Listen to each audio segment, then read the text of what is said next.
just 3 months ago that 3 men captured NHRA Winston Championships.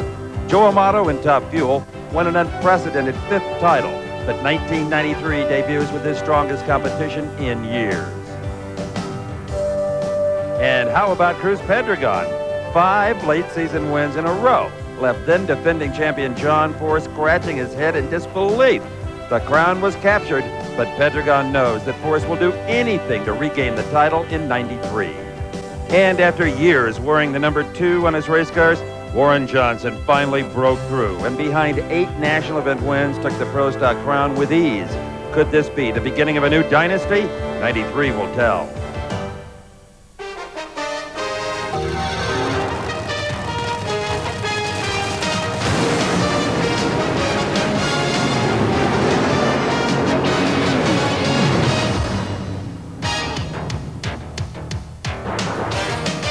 Welcome, everyone, to the newly renovated and thoroughly modern Pomona Raceway at the Los Angeles County Fairplex for the 33rd running of the Cheap Autoparts Winternationals. NHRA's debut of this beautiful new tower and surrounding grandstands was postponed 1 week by rain. But before the weather set in, there were some great moments in qualifying for the Corey McClanathan Top Fuel team. In the heat of the day, the Mack Attack dragster, tuned by Jim Prock, set and backed up a new national record at 4.784 seconds. Needless to say, Corey McClanathan was ecstatic. There is nothing that could be better than this except for the win tomorrow. But, I mean, in front of your hometown fans, they're great. All you guys always there for me. Mack Attack Race Team, Simpson Race Products, Mickey's Mag Polish, you guys are fantastic. I just want to tell everybody thanks a lot.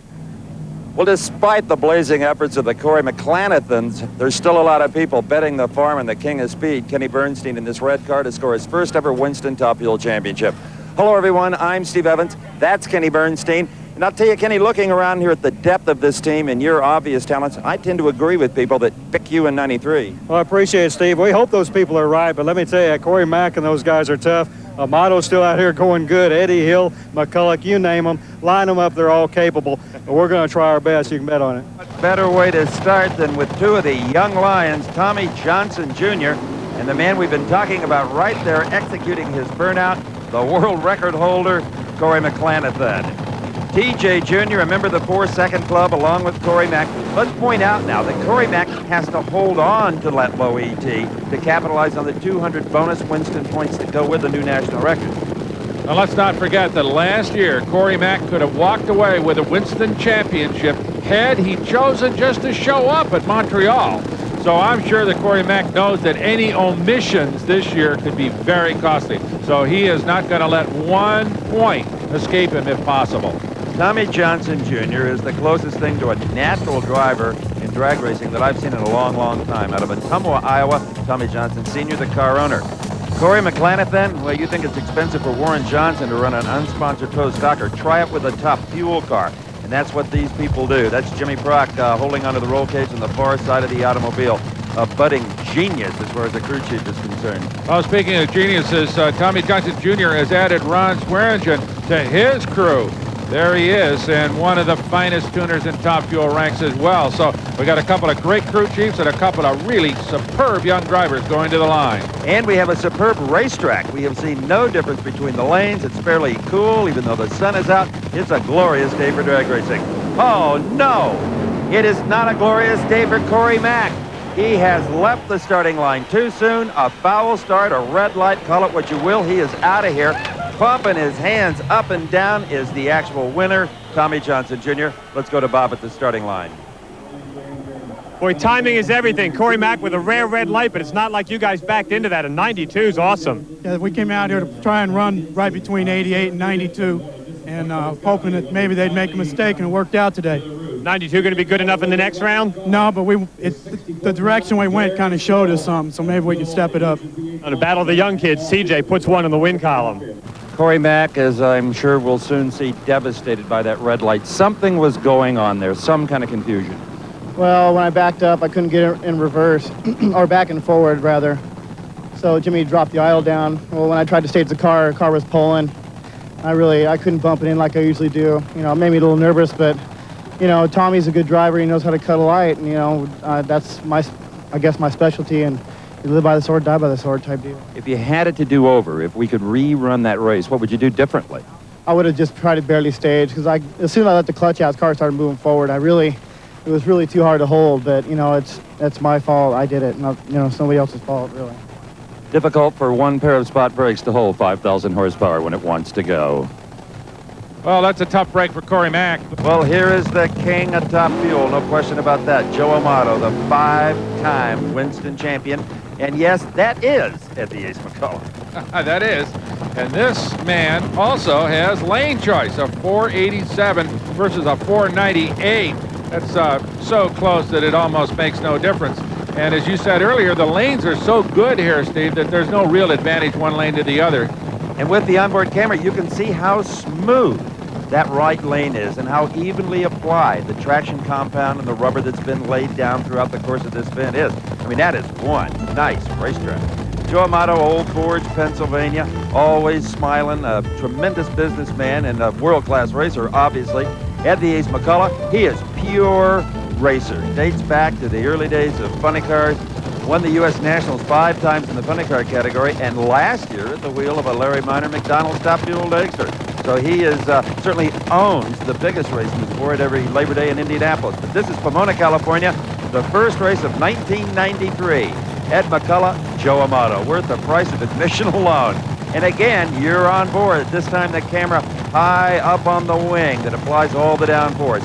Lee Beard, crew chief for the Ace, walks away. Not missing a thing, looking at every cylinder, making sure they're all lit. A little bit of raw fuel coming out of all the pipes. That's normal, the volume they run these days. Good race, good race. It is Amato at 486 to McCullough's 486. Identical elapsed times to the thousandths. The difference was the reaction time, a .42 for Amato, a 4.5 for Ed McCullough. Let's watch it again. There you see the launch by Joe Amato in the near lane, and that does the trick. A matter of a thousandth or two of a second, and that's the only difference between two perfectly matched cars and drivers. There's the margin of victory. But Joe Amato, you were the difference in that race. Identical elapsed times to the thousandths. 86 with a 1. Good leave. Well, Steve, I've been working hard at it, but the guys are doing a good job on the car here. You know, we were struggling a little bit, and we had a tough run first round last week with the rain out and the delay. We went to Bakersfield and practiced, and hopefully it'll pay off. McCullough's a tough car out there. Anytime you have to run them. You all just got a big break with Corey Mack red lighting. Yeah, that was a big break. I saw that. I said, oh, God, if we can win this one, it'll be a little bit easier. But you can never discount anybody in this business. Johnson Jr. is definitely a tough hombre to deal with, but we'll just take it one at a time. We're having a lot of fun. And he's got a lot of luck. You know how that can work. Yeah, luck goes both ways, but I'm not one to be shy on luck. All right, another pair of Top Fuel cars coming to the line. That is Jim Head out of Ohio. He is in this second round with a 582, a very mediocre pass, a lot of tire smoke, and lucky to make it past Eddie Hill. But Doug Herbert, on the other hand, blasted into round 2 with an electrifying run, one that people are still talking about here in Pomona. Oh, absolutely. I'm sure every fan knows that last year in March, Kenny Bernstein broke the 300-mile-an-hour barrier, in fact, 3 times in one season, the only man to ever do so. Well, Doug Herbert, who was born and grew up around here, now lives in North Carolina, came to the starting line earlier today in round 1 up against Mike Dunn. Herbert was in the near lane, Dunn in the far lane. Now, Herbert would win the drag race at 4.85, but what electrified this crowd was the speed, 301.60 miles per hour. Well, Doug Herbert, you have become only the second member of the Slick 5300-mile-an-hour club. 301. I can't believe Brissett kept telling me one of these days is going to run 300, and sure as heck, there was 301. Elapsed time wasn't bad either. 485, that's our best, so we're in there. We get our clutch dialed in. We're going to be tough. Thank you. Good job. So Doug Herbert goes against Jim Head, who's the decided underdog. Jim got into this field, qualified 15th. He's been struggling all weekend, and if odds mean anything based on past performance, Steve Evans, Doug Herbert ought to be able to just walk down this drag strip to win this one. Yeah, boy, you just never know. There's Herbert. Jim Head with a car of his own design, built in his own shop. Very narrow, shorter than most of the other cars. He loves to experiment. Both cars off the line rather lazy, and it shows in the elapsed time. Herbert wins at 5:08 to a quicker 5:07 by Head. After 3:01 in the last round, you're probably just happy to dodge a bullet in this round. Well, you know, we actually had the ideal race. I don't want to say anything, but, you know, we were trying to repeat, but obviously, I don't know if you saw it, one silver never ran on one side of the car. And we were very lucky because of having we're CT and won the race. Very lucky. Jim Head should have won the race. You guys run 300 on 8 cylinders and win on 7. Take it any way you can get it, Jim. As the pairings in Top Fuel come up for the final 4, Kenny Bernstein versus Doug Herbert. Kenny will have the lane choice by a fair margin. The second pair, Joe Amato versus young Tommy Johnson Jr. The champion, Amato, will again have lane choice. We'll be back. NHRA Chief Auto Parts Winter Nationals. I'm Steve Evans along with Brock Yates and Bob Fry. And it's time for the Fuel Coups. Well, more accurately, the AA Fuel Funny Cars, as NHRA calls them. And we've got yet another one of those McDonald's cars you see over in the far lane. And in the near lane is the upset-minded Dale Foley. He comes out of round number 1 with an incredible 5:11 for a part-time team. That's only 100th away from the best elapsed time in the event set by that guy, Cruz Pedregon, at 5:10. So this would appear to be a pretty good matchup, Brock, except in round 1 earlier today, Pedregon was very lucky. His opponent, Jerry Caminito, broke. He smoked the tires, would have been beaten by anybody in the place. Oh, boy. Oh, look at this. Yes. It is Foley. He just stomps the champion, Pedregon, at 5:12. He ran faster than Cruz at 288, and he left on him by 100. You can't do it much better than that, Brock. Boy, and imagine that all 3 of Larry Minor's cars go out in the second round. What kind of odds is there based on that? And look at Foley's reaction time. He breaks out into a lead at half track that the number 1 car, Cruz Pedregon, simply cannot make up. A great pass by the veteran Dale Foley, who's got a whole lot of seat time in funny cars. Ah, yes, the part-time pro beats up the Winston champ with a 5:12. All right, we were wondering what it was going to do when we got in some heat, and we made a few changes, and I felt the car bounce the front end up about half track, and I thought, well, seems like it's running pretty good, and I didn't see Cruz, and I'm sorry I didn't get to see him in the final. He might have left on you a couple of feet. Probably. I'm not that good as I used to be. You're as good as you ever were. You just don't do it enough. I believe that. Cement truck during the week, funny car every once in a while on the weekend. John Forrest, he hasn't set many records in his career. That's never been his goal, to win championships. You bet he's done that out of California. Up against Jack Wyatt from Iowa. They run this car just kind of selectively during the year when they've got the time and the money. Tom Hoover's father, octogenarian George Hoover, is the crew chief on the blue car. What a great job he does. Austin Coyle, Bernie Federle, they've got the motor up, the OK sign to John Forrest. Now, John didn't qualify in all that blazing a fashion, only number 5 at a 5:20. I'm sure these guys have got some new parts and pieces installed over the winter. They'll try to work the bugs out of here at Pomona. Last year, John made it to the final round only to get beat by a whisker by Jim Epler. Doesn't want to let that happen again. Let's see what Forrest can do with that same lane that Al Hoffman just ran down. You're on a good ride with John Forrest. Got a little clutch dust coming into the cockpit. Whoa! Forrest was even better than Hoffman at a 5:15, but again, not a whole lot of speed, 280 miles an hour. Let's see how crew chief Austin Coyle feels about it. He's with Bob Fry back at the starting line. Now, Austin, your car ran a 5:15. If you're not in the mid or low teens in this one, you're a weak dog. Well, that's the truth. We've been having problems all last weekend, and we got them pretty well on their way, sorted out yesterday. And we know that it's all right there to where she'll run an 07 like it did at Dallas, but we're a little behind on the clutch, and we're just like moving cautiously till we know we need to push. All right, let's have a look at the final 4 in funny car. Dale Foley and John Forrest, a couple of great drivers going against each other. Foley will have lane choice. Al Hoffman against the kid, Del Worsham. Hoffman has lane choice as well. Going to be interesting. Let's go to Steve. We have not seen a lot of John Forrest's pearly whites. I think this will make him smile, though. A 5:15. Yeah, we're excited. I can just tell she's really consistent. I'm playing a little low key here, but the car is competitive. We brought Larry Frazier on board. He's doing a real good job helping Coyle and Bernie. And we put another member on because making the calls tough. But it's starting to show its stuff, and it's all a matter of luck and a little bit of time. It's not Pedregon you have to worry about. Now it's your old pals like Dale Poldy. Yeah, well, that's tough. Well, you know, we got Paisano up there overlooking that bunch. So, but it's good. It's good to see one of our local boys come out and step on that McDonald's car. But they're tough, and day's young.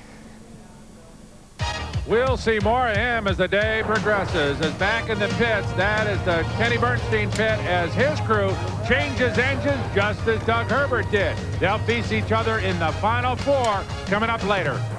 The shift gears, the Pro Stock, the factory hot rods, the cars most like those cars out in the parking lot. That's why fans dearly love them. I'm Steve Evans along with Brock Yates and Bob Fry down doing the crew chief interviews. And here's a guy that loves this racetrack, Jerry Ekman. He has won a bunch of times here. Remember last year, he started off in a great way here at Pomona and looked like he was headed for the Winston Championship until he faded late in the season through a variety of mechanical ailments. But Jerry Ekman is going to go up against Ray Franks, who qualified in the number 13 position. He beat Joe Lapone in round number 1. Jerry Ekman in that familiar Pennzoil yellow Pontiac Trans Am out of the Bill Orndorff racing team in Ohio. He got by Frank Iaconio and is in the field in the number 5 spot at a 7:21. Well, anybody who says, who is Ray Franks, hasn't been paying attention. It is only a matter of time before that guy, if he continues to drive the way he is, makes a final round. Might be a while before he wins one, but you're going to see a lot more of him on television here and at other races. Jerry Ekman, this could be called his home track, even though he now is relocated to Ohio. He loves this racetrack. It has been his most successful venue. Whoa, but Franks gets the hole shot. You can clearly see that.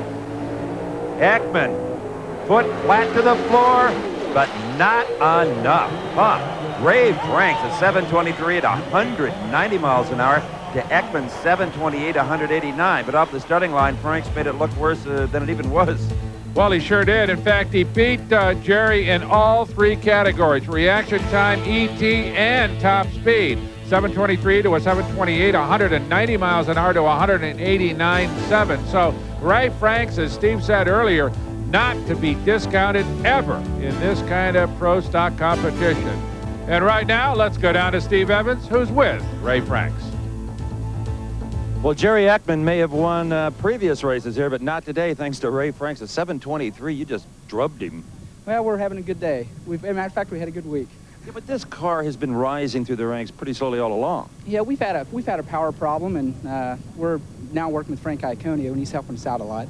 And we've got a good handle on our clutch setup, so it's all coming together. From what I see, you're going to need to get in the teens to win this thing. Yeah, we think we can get there. That time we had too much clutch in, pulled the motor down, shift the tires. So great job. We'll see what happens. All right, final 4 coming up for Ray Franks. Write that name down. Sure will, Steve, as we go back down to the starting line. And this is Kurt Johnson, Warren's kid, who is trying to carve out a career for himself, not only as a crew chief of considerable talent, but a driver. And he is going against Bob Glidden, who's, of course, his son Rusty, also competing in the pro stock ranks. So we've got Johnson versus Glidden, but not quite the same combination that has been so important at pro stock racing over the years. The 2 family dynasties in pro stock, the Gliddens and the Johnsons. Now, both of the patriarchs have sons out here. It's going to get interesting in 1993. Glidden to the far lane in the Ford Pro. He's the only Ford team in all of pro stock racing. Everybody wonders why. No one else has taken a swing at that. And, of course, Kurt Johnson in the Oldsmobile. And Johnson, Glidden was very late. Johnson had a good light, but Glidden was nowhere near his normal reaction time. Kurt Johnson, 7:23 at 191, beats Bob Glidden, 7:28. Glidden threw in the towel early at only 173 miles an hour. Well, from the only Ford in pro stock ranks to the only Dodge, and that, of course, is being driven by Scott Jeffreyon. He will go against Mark Powick on board an Oldsmobile. Jeffreyon will have lane choice. Okay, next up it is Mark Powick, Medina, Ohio. This is a car that's going to win some races this year. You heard it here first. Scott Jeffreyon, who finished number 2 in the world last year, despite the fact he still has not won his first NHRA National Event Championship. And of course, that car with Darrell Alderman won a couple of titles. Scott has been getting maybe a little bit of criticism. Why can't you win? Well, it's because everybody else has risen to their level. It doesn't have anything to do with Scott Jeffreyon. He's as good a pro stock driver as you will find in this sport. Jeffrion and Powick. I love it when I'm right. Jeffrion almost a perfect light. The best pro stock reaction time we've seen of this entire event, and it is enough. Jeffrion in the Dodge, 724. Powick is 726. Powick 2 miles an hour faster, but it wasn't enough to catch Jeffrion's 190 mile an hour speed. And as you said, it was almost a perfect light, a 413 to Powick's 457 light, a 724 to Powick's 726, and perhaps sets the stage for him to move beyond the plateau of no less than 6 runner-up finishes last year and move on to his first event victory. Bruce Allen, and he has the dubious honor in the rare Morrison Camaro of facing this man, Warren Johnson, who right now is the strongest man in pro stock racing, no doubt. No question about it. He had low elapsed time of the event in round number 1 at 7:14, so he obviously has lane choice over Bruce Allen of Arlington, Texas. Allen, however, is a little more of a sharpshooter on the starting line. He'll take a gamble every once in a while. He gets away on most of them. But right now, Warren Johnson has so much power, you could almost daylight him up in the starting line, and he can still beat you. He's just awesome. The white Oldsmobile on the right side of your screen or in the near lane. Very consistent, Warren Johnson, right now. And as you say, taking his time with the lights, doesn't want a red light because he knows that's got that big Oldsmobile power. Bruce Allen had him by 300ths off the starting line, but it is not enough. A 7.15, only 100th away from the previous round. Lots of speed, that means lots of horsepower, 193.88 miles per hour. So with Mount Baldy in the background, let's take a look at the pairings for the Final Four. Warren Johnson versus upset-minded Ray Franks. Warren has lane choice. Scott Jeffrion gets another Johnson, Kurt this time, and Kurt has lane choice. All right, here we go. Top Fuel, Final Four. The only 2 300-mile-an-hour drivers in all of drag racing. Kenny Bernstein and Doug Herbert. That's a fascinating combination. And, of course, Doug Herbert did it right here on this quarter-mile strip of asphalt. In fact, in this very lane. And don't forget, Steve, that both these teams snapped in new 500-inch nitro-burning V8s for this little pass. So this is going to be real interesting. It's fun to talk about triple century speeds, but I don't think that's on the mind of either driver or either crew chief here. Getting a good elapsed time, cutting a good light, and getting into the final round. What a reaction time by Kenny Bernstein, the best of any professional driver in any category. And one of his crewmen, Mike Durga, can't believe it. What a drive by Bernstein. A 488 puts away Herbert's 495. The best speed is Herbert's at 295 miles an hour. Let's join Bob Fry. In our first battle ever of 300-mile-an-hour runners, you guys win it. Yeah, well, we were afraid he'd be really tough, and obviously Kenny was right up there for it with a 403 light, so at least we're in the final. We know you had a great feeling before that first round. How do you feel now going into the finals? Well, I feel we have some left, and if it cools down a little bit, we'll go for it. Car's running well, and the driver's done 2 magnificent jobs on the starting line. Well, especially Kenny Bernstein with that unbelievable light. And speaking of lights, Tommy Johnson Jr. is capable of squeezing them with that youth and reflexes that he brings to the starting line. But he's going to need it all because he's going against the man, the champion, Joe Amato. Joe, with his 486, has lane choice on young Tommy. Let's see how that turns out. But first, let's go down with Steve. You know, Bernstein, in your spare time, you should write a book on how to cut great reaction times. Another 4.0, a 4.03. Oh, Lord, I don't know. You know, the car has a lot to do with that. People kind of put that on drivers, but one way or the other, good or bad. But a lot of it has to do with cars, but the driver has to be there, too. A steady 488, final round. Yeah, now we'll have to see what happens. We may have to pull the hat out now and go for it a little bit more, depending on what happens in this final. But that was our plan all day, to stay consistent. Kenny Bernstein, what a great start.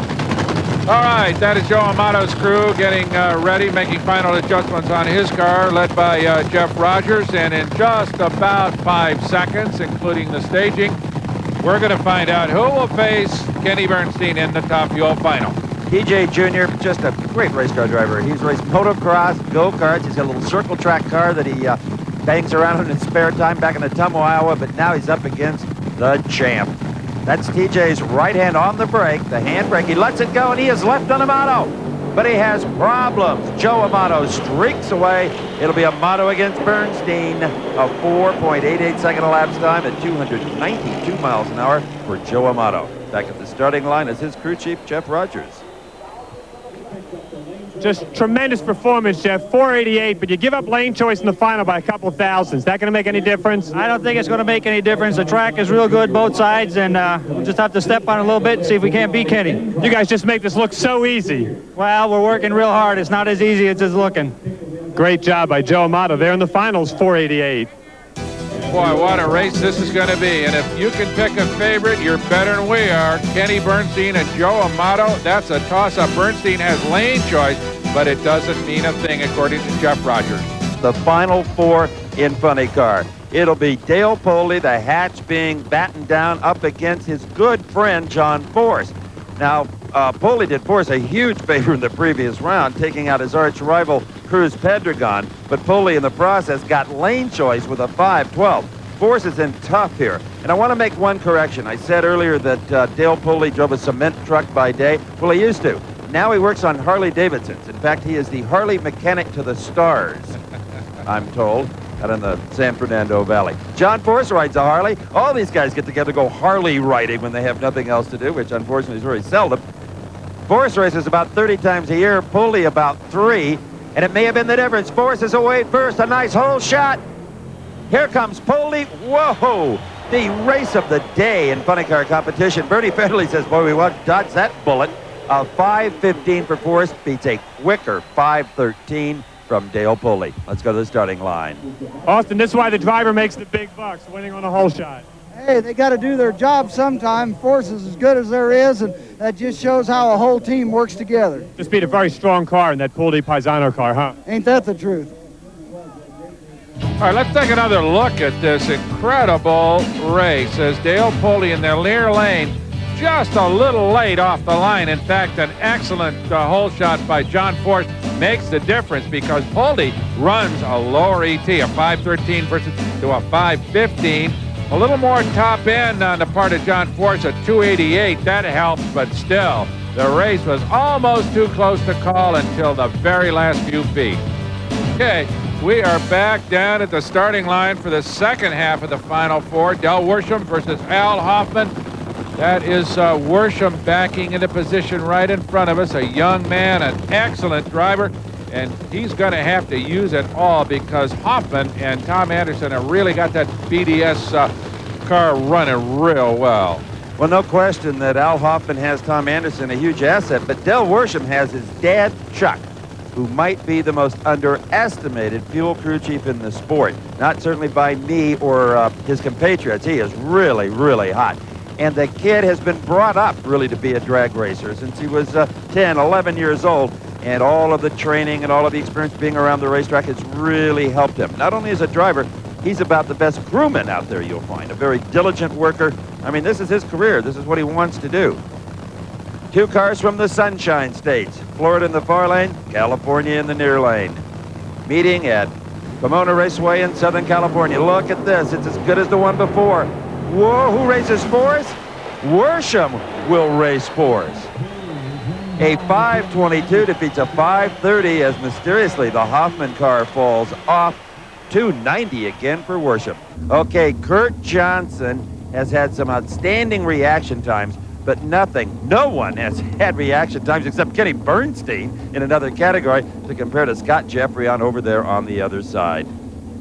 Well, boy, I'll tell you what, the deck is stacked with Johnsons as far as Scott is concerned. If he gets by Kurt, there's a possibility he's going to have to face his old man in the final. So he's got his work cut out for him as far as the Johnson family is concerned. A little bit of a burn down going on here. Neither driver seems to want to stage first. It's a psychological warfare they're playing here. The 500 cubic inch engines finally start to come up to song. About 1,300 horsepower. The tiniest of advantages for Jeffrey on. You're riding with him. Do you see Kurt Johnson? And there's a reason for that. He's a car length back. Jeffrey on a 4.1 light, 7:21 elapsed time, 190 mile an hour speed. Kurt Johnson, a 7:24 elapsed time. Neither driver needs to apologize for anything there. Boy, I guess not. It's a shame somebody had to lose. As Scott Jeffrey on the better reaction time by a little bit, and a little bit better ET. 7:21 will put him into the final. But young Kurt Johnson, well, he's got a lot of future in pro stock racing ahead of him if he chooses to stay behind the wheel as opposed to twisting the wrenches. He's also good at. Well, Scott, you won the battle of nerves off the starting line with a better reaction time, and the 7:21 did it at the finish line. Yeah, I wish we could have run a little quicker than that, but, you know, we didn't have lane choice that round. And the main thing is we got this Autoparts Dodge Daytona in the final round, and that's what we came here to do, and we got one more round left. And it's a good chance you're not going to have lane choice again. Well, we'll just see what happens here, you know. It doesn't really matter here. This time of day, both lanes are about equal. Lane choice never seems to matter if you don't have it. Have you noticed that? Okay, as we get ready to go with the other half of the Final Four, here's a rare sight, Steve. Two cars with their door panels unmarked. In this day when almost all sides of race cars are covered with sponsorship decals, neither Warren Johnson in the Oldsmobile Cutlass or Ray Franks in the other lane has a major sponsor at this particular point. And that is absolutely astounding. I don't think that'll last much longer for Warren Johnson. He has a lot of things working. And Ray Franks, I'll tell you the reputation this guy's starting to build. He may come up with a monster himself. All right, will it be Johnson or Franks to race the Dodge? Franks away first. We expected that. And we expected that. Warren Johnson charges from behind the 7:18, still in the teens, 192 miles an hour, beats Frank 7:26 at 189 miles an hour. So the whole shot just wasn't quite enough for Ray Franks, but I think you can see in the replay, he indeed did have one. He sure did, Steve, and he had a ton of horsepower out of that Jerry Haas car as well, because he gave Warren Johnson a big scare. He knocked him off at the starting line, a 447 to a 488, but thereafter it was Johnson's monster horsepower that lays down a 718 to Frank 726. But I'll tell you what, it was a drag race right to the last inch of this quarter mile.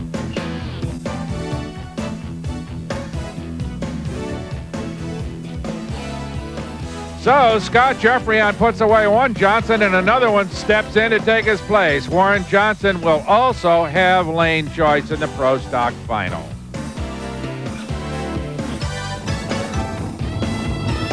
Deja vu, you and Scott Jeffrion again.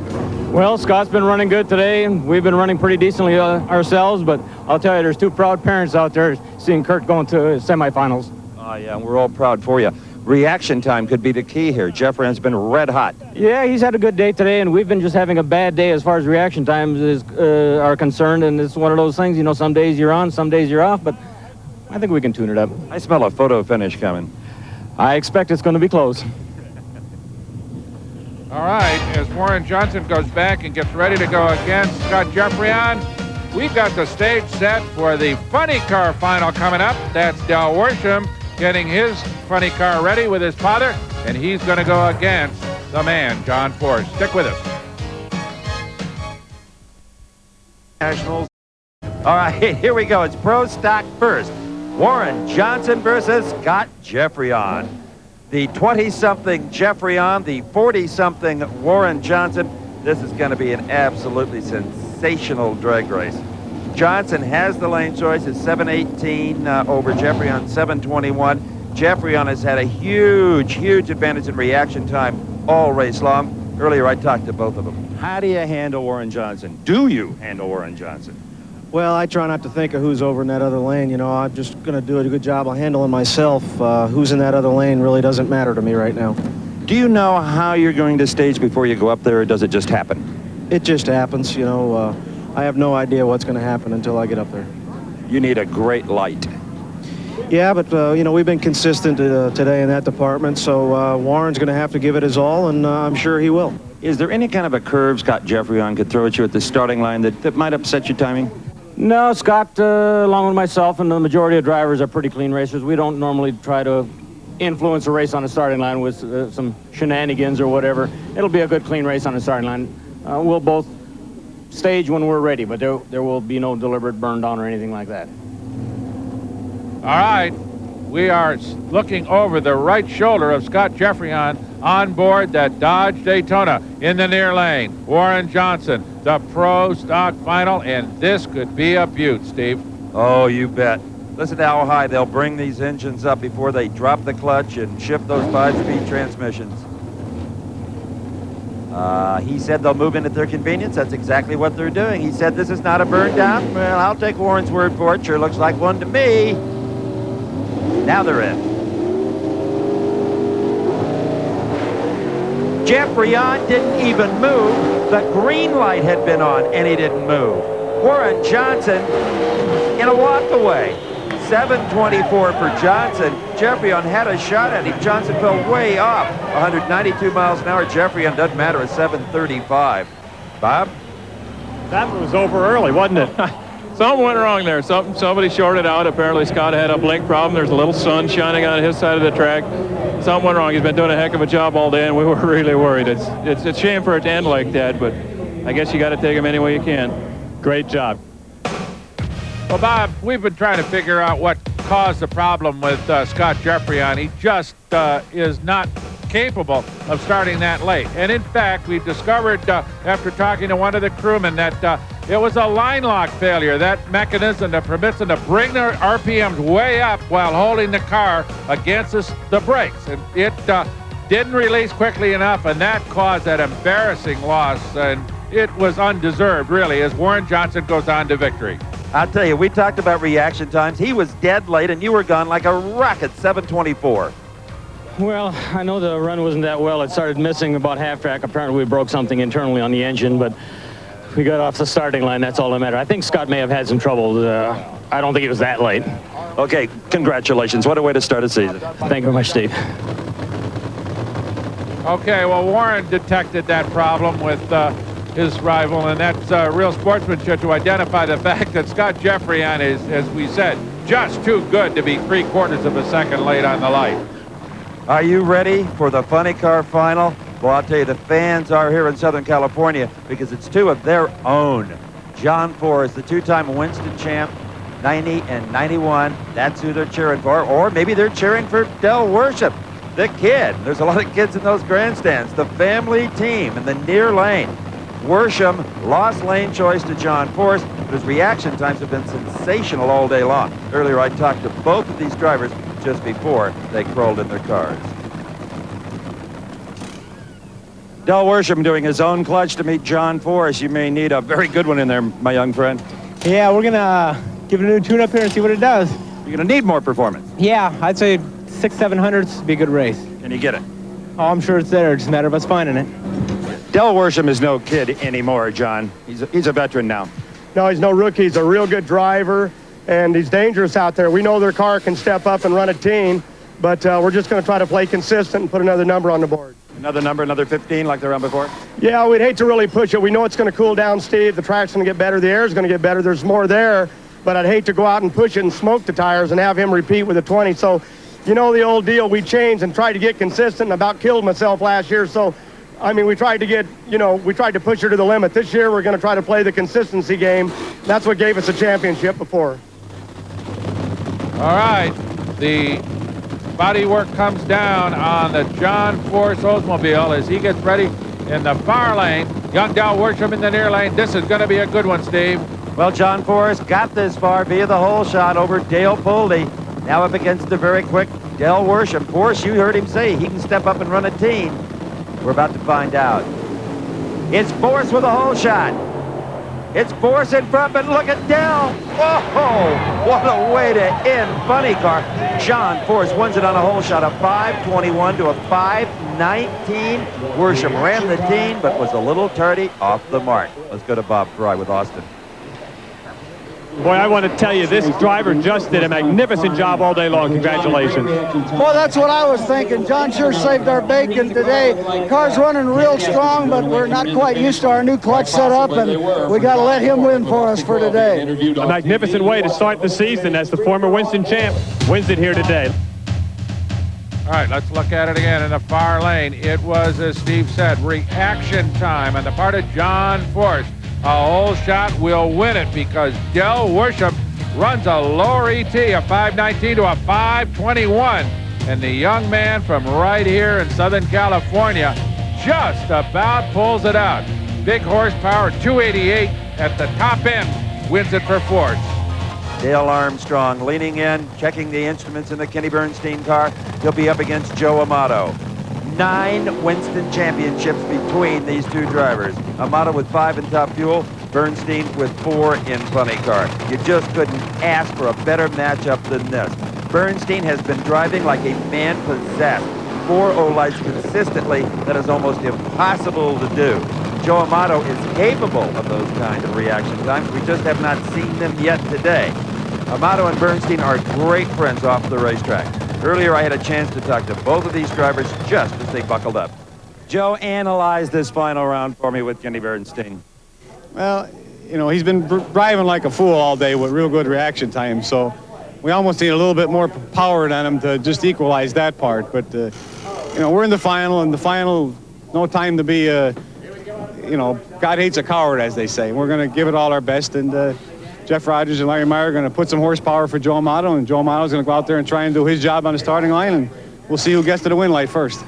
I just talked to Joe Amato. You've got him worried with your reaction times. Well, I don't know about that. Joe kind of likes to say that, so he thinks I'll get worried probably. But, you know, the car's moving good today, and we just got to be a little careful. And, you know, Joe will be right there. He's got some good ones, too. He had a 428 earlier. He wants more from his car, more power. What about you? Same deal. We need to run a little quicker. I think he'll run quicker, and we're going to have to. It's going to cool off a little bit, make a little more horsepower. Track's going to be a little better. He's going to run an 85 or an 86. We're going to have to move up a little bit. We haven't run that quick yet. You don't think these drivers watch each other's reaction times? Bernstein knew Amato's best to the thousandths of a second, Brock. He sure did, and Joe, of course, was very cognizant of Bernstein's reaction time. So Bernstein's looking at the lower ETs on Joe Amato. Amato's looking at the better reaction times on the part of Kenny. Well, all the talking's done. It's time now to race. The fastest accelerating vehicles in the world. They both have great lights. No advantage. Bernstein blows the motor. Bernstein in big, big trouble. Into the fence, on fire. He is over the fence. Look at the engine tumbling, fuel pouring out of the fuel tank. That was a terrible crash. Bernstein is not moving in that vehicle. His helmet is absolutely still, and we pray for the man's safety. NHRA Safety Safari is there. There's a little movement inside the cockpit as the water hits Kenny Bernstein. Let's have another look. All right, it's a very even drag race at quarter track. Then at half track, there's an engine explosion. It kicks out a rod, apparently knocking out one of the rear tires. It looks like the left rear goes away. Bernstein totally out of control. Now there's a hole in the fence here. The car snaps around and hits it backwards, exploding the car into a number of pieces. The engine tumbling down the racetrack. Bernstein is in for a terrible ride. There's fire from the nitro tank exploding. Here comes the engine tumbling at our camera. The car rolls over, but the integrity of the roll cage stays intact. The spinning engine, just incredible, the dynamics involved in this crash. The car came apart exactly as it should have. All right, now the only question is, how is Kenny Bernstein?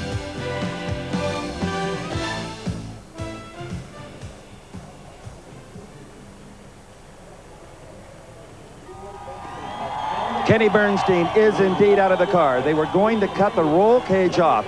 Kenny said, I'm okay, let me out of this thing. Kenny Bernstein is a very fit man. He works out at the gym, he runs. Kenny, you're indeed okay? I'm okay, Steve. Tell everybody I'm fine. I'm a bell rung a little bit. Kind of feel like a NASCAR Cup car driver here at Atlanta, but not too bad. Kenny referring to a couple of years back when he took his Winston Cup stock car out for a couple of test laps and backed it into the fence at Atlanta International Raceway. But he is fortunately all right, and we are all very grateful for that. All right, let's take another look at this race that ended in such harrowing fashion. The drivers cut almost perfect lights. Amato a 414, Bernstein a 417.